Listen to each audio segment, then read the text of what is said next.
Hello students, good morning. आप लोगों को सभी को पता है कि आप लोग के आंचल बुक के 4 चैप्टर कंप्लीट हो चुके हैं ना। आज हम आंचल बुक का 5th चैप्टर पढ़ेंगे जिसका नाम है गुरु भक्ति। प्राचीन काल से ही आचार्यों का सम्मान होता आया है। गुरु अपना उत्तरदायित्व निभाते हैं तो शिष्य भी गुरु भक्ति से पीछे नहीं रहते। आप सभी लोगों को पता है कि प्राचीन काल से मतलब पुराने समय से ही हम अपने गुरुओं का सम्मान करते आए हैं। हमारे देश में समय समय पर ऐसे बालकों ने जन्म लिया है जिन्होंने बचपन में ही संसार के समक्ष अपनी गुरु भक्ति के आदर्श प्रस्तुत किए हैं। सभी को पता है, अभी उन्हीं के बारे में हम पढ़ने जा रहे हैं कि कैसे बालकों ने जन्म लिया है जो गुरु भक्ति में इतने लीन हो जाते हैं। उन्होंने गुरु सेवा को सर्वोपरि माना और अपने प्राणों तक की चिंता नहीं की। गुरु सेवा के बदले कुछ शिष्यों ने गुरु भक्ति के ऐसे कार्य किए कि इतिहास में उनका नाम स्वर्ण अक्षरों में लिखा गया। जिस व्यक्ति का नाम, जिन गुरु भक्ति में जो शिष्य हुए हैं, बालक हुए हैं, ऐसे लोगों की कहानी हम पढ़ते हैं और इसमें ऐसे ही एक बालक की कहानी है जिनका नाम स्वर्ण अक्षरों में लिखा जाता है। जैसे देखिए, आधुनिक काल में विद्यालयों में कई बार बच्चे अपने गुरुजनों का अपमान करते हैं। देखा होगा कि कई बच्चे अपने जो टीचर्स होते हैं उनसे ऊंची आवाज में बात कर देते हैं और कभी कभी उनका अपमान भी कर देते हैं, अपशब्द भी बोल देते हैं। कब? अभी के जो स्कूल चल रहे हैं आधुनिक युग की। लेकिन प्राचीन काल में ऐसा नहीं था, जो बिल्कुल गलत है। ये सही नहीं है कि हम अपने गुरुओं का अपमान करें, तो हमें अपने गुरुओं का अपमान नहीं करना चाहिए। गुरुओं का सम्मान करना हमारा कर्तव्य है। हमारे जीवन में गुरु का स्थान सबसे ऊंचा है। गुरु हमारे चरित्र के निर्माता होते हैं, अतः हमें हमेशा अपने गुरुओं का आदर व सम्मान करना चाहिए। देख रहे हैं भी आप लोग स्कूल नहीं आ पा रहे हैं, गुरुओं से इतने दूर हैं, उसकी वजह से कितनी प्रॉब्लम हो रही है कि हम पढ़ाई भी अच्छे तरीके से नहीं कर पा रहे हैं और जो हमारा भविष्य का निर्माण होना है उसमें ये बाधा हो रही है। तो गुरु का महत्व हमारे जीवन में बहुत है, इसलिए हमें गुरु का क्या करना चाहिए? आदर व सम्मान करना चाहिए। आज से लगभग 5000 वर्ष पहले की बात है। हस्तिनापुर के निकट जंगल में व्हीलों की बस्ती थी। उस बस्ती के सरदार का एक बेटा था जिसका नाम एकलव्य था। आप लोगों ने यदि एकलव्य का नाम नहीं सुना है तो सुन लीजिए, ये बहुत ही गुरु भक्त रहे हैं। इन्हीं की कहानी है एकलव्य की, जिनके बारे में आपको और आगे पढ़ने को मिलेगा। इस कहानी को आप लोगों को याद भी करना है अच्छे तरीके से। व्हील शस्त्र विद्या में चतुर होती हैं। व्हील जो जंगलों में रहती हैं, है ना, उनके लिए व्हील बोलते हैं। तो वो जो शस्त्र विद्या होती है उसमें बहुत चतुर होती हैं, होशियार होती हैं। बालक एकलव्य भी बाण चलाने की कला सीखने का इच्छुक था, मतलब उसकी इच्छा थी कि वह भी बाण चलाना सीख जाए। वह बाण चलाने में निपुण बनना चाहता था। उसको ऐसा लगता था कि मैं इतना होशियार हो जाऊं कि मैं बहुत अच्छे तरीके से इसकी विद्या ग्रहण कर लूं और ये कार्य मुझे अच्छे तरीके से बनने लगे। उस समय गुरु द्रोणाचार्य धनुर्विद्या के सर्वश्रेष्ठ आचार्य थे। कौन थे? द्रोणाचार्य धनुर्विद्या में बहुत ही ज्यादा सर्वश्रेष्ठ आचार्य थे, मतलब गुरु थे उस समय वो। वे हस्तिनापुर के राजकुमारों को अस्त्र शस्त्र चलाने की कला सिखाते थे। हस्तिनापुर का आप लोगों ने नाम नहीं सुना है तो सुन लीजिए। वहाँ जो राजकुमार थे उन लोगों को अस्त्र शस्त्र चलाने की कला सिखाते थे। एक बार एकलव्य उनके पास गया और धनुर्विद्या सीखने की प्रार्थना की, लेकिन गुरु द्रोणाचार्य ने उसे धनुर्विद्या सिखाने से यह कहते हुए मना कर दिया। देखिए यहाँ पे देखा है, पिक्चर के माध्यम से देख लीजिए आप लोग कि किस तरीके से एकलव्य उनके पास पहुंचा था, उनसे धनुर्विद्या सीखने की अनुमति मांगने, और उसने प्रार्थना भी की। लेकिन अब उनका आगे वार्तालाप होता है। यहाँ पे आगे देखिए, आगे देखिए कि वे केवल राजकुमारों को ही धनुर्विद्या सिखाते हैं। यह सुनकर एकलव्य बिल्कुल भी निराश नहीं हुआ। उसने गुरु द्रोणाचार्य को मन ही मन अपना गुरु स्वीकार कर लिया और गुरु द्रोणाचार्य की प्रतिमा बनाकर प्रतिदिन उसकी पूजा करके वह धनुर्विद्या का अभ्यास करने लगा। कुछ ही समय में वह धनुर्विद्या में निपुण बन गया। देखिए यहाँ पे उसको एकलव्य को बुरा भी नहीं लगा, गुरुजी ने मना कर दिया, लेकिन मन ही मन उसने प्रतिज्ञा कर ली और उनको अपना गुरु मान लिया और उनकी प्रतिमा बनाकर प्रतिदिन वह धनुर्विद्या का अभ्यास करने लगा और एक दिन वह धनुर्विद्या में निपुण हो गया।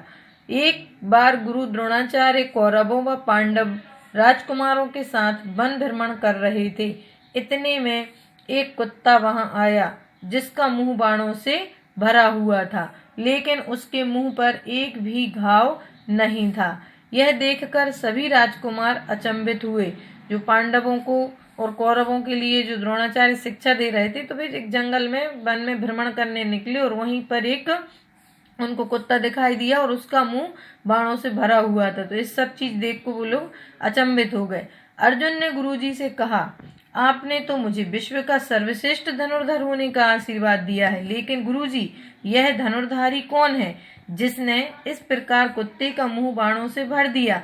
मतलब अर्जुन को यह आश्चर्य हुआ कि मुझे तो इनने सर्वश्रेष्ठ धनुर्धर होने का आशीर्वाद दिया था, लेकिन ये एक और कौन आ गया जो मुझसे भी ज्यादा अधिक इस विद्या में निपुण है।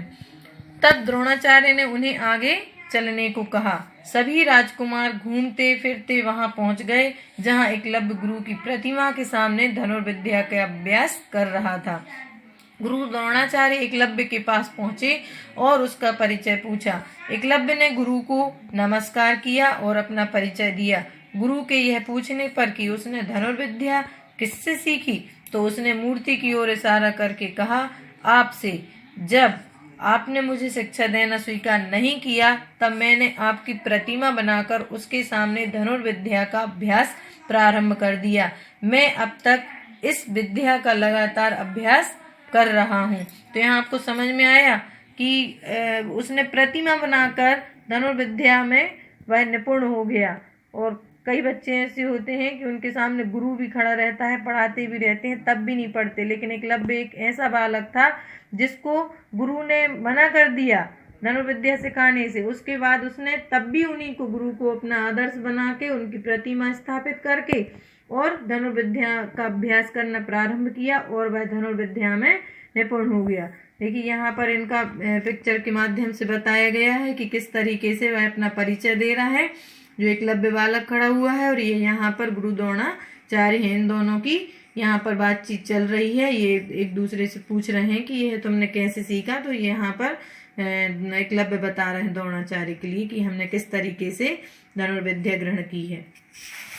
नेक्स्ट में देखिए आप यहाँ पर एकलव्य की गुरु भक्ति व लग्न से द्रोणाचार्य बहुत प्रसन्न हुए।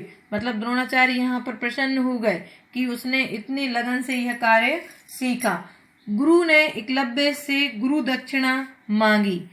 यहाँ पर गुरु, जब उनने गुरु मान लिया था एकलव्य ने अपने द्रोणाचार्य को, तो उनने फिर दक्षिणा मांगी। हम दक्षिणा देते हैं गुरु के लिए, तो इसी तरीके से गुरु द्रोणाचार्य ने भी एकलव्य से दक्षिणा मांगी। एकलव्य ने प्रसन्नता पूर्वक गुरु से मनवांछित वस्तु मांगने के लिए कह दिया।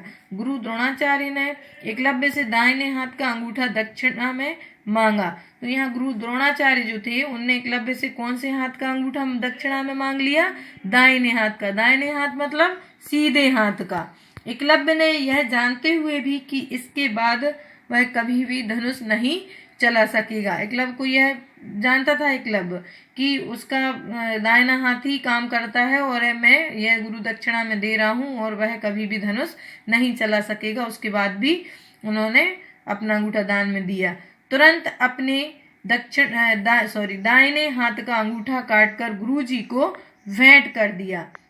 एकलव्य की गुरु भक्ति तथा उसके समर्पण के कारण उसका नाम आज भी अमर है। उससे हमें गुरु के प्रति श्रद्धा भक्ति की शिक्षा लेनी चाहिए।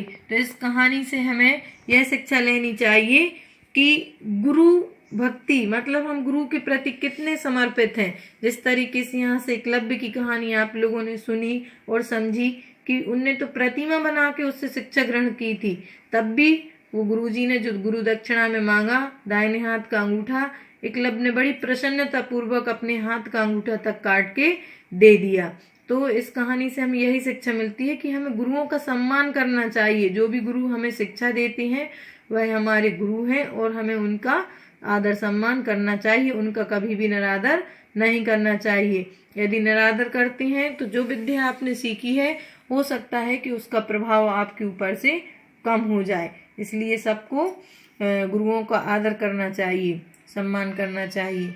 इसके बाद मैं आप लोगों को एक छोटी सी वीडियो भी भेजूंगी, और जो चलचित्र है जैसे मूवीज देखते हैं आप लोग टीवी पे, उस तरीके से, तो आप लोग उसमें भी देखेंगे तो उसमें भी आप लोग को बहुत अच्छे तरीके से याद हो जाएगी। तो उसको भी देखना, और इसको आप इस बुक की जो मैंने आपको एक्सप्लेन किया उसको पढ़ते जाना और समझते जाना।